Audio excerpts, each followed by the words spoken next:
Okay, we had a little interruption there, sorry about that. Okay, so I've got this part of the face. I'm going to come up here, and the bridge of the nose comes up and down.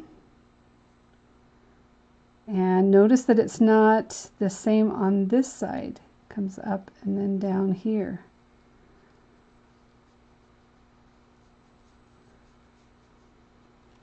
With this cheek, it's coming down and then disappearing. Now we're going to make sure we get up a little bit farther here, and now we're going to do the brim of the hat. Even though we see different colors and it's brighter under there,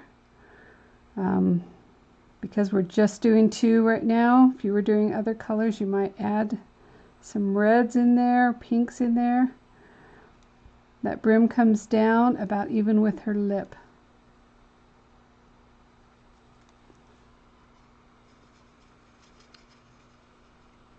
Oops, just got quite a bit of dark in there. That's going to be different. Let me add some more water. Kind of bled in. Let's see. So on this one, coming down and up.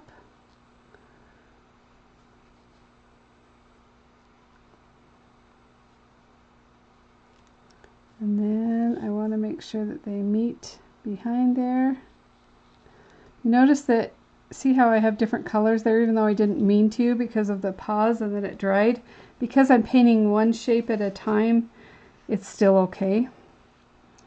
And I can come down here, and where that jaw is, I can add a little bit more. I can add the shadow on the neck. You can even work in the clothes here, but just keep in mind the value. Is it in shadow? Paint it darker. Is it not? Paint it lighter. So you can see what happens with the clothing.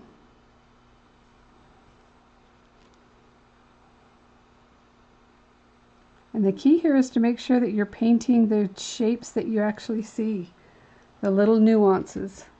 So on the hat up here, one thing when people do hats, make sure that where your hat ends is outside of the face. The head is bigger than the face, and you want your hat bigger than the head. You shouldn't have a hat embedded in your head, right? So I've got to come up here past this. Let me get that angle there. And it's just kind of a bucket hat going.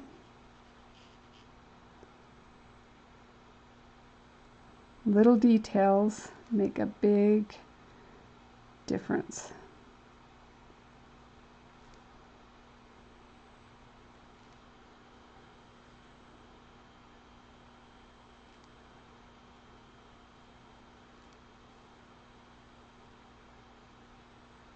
And that's all in light.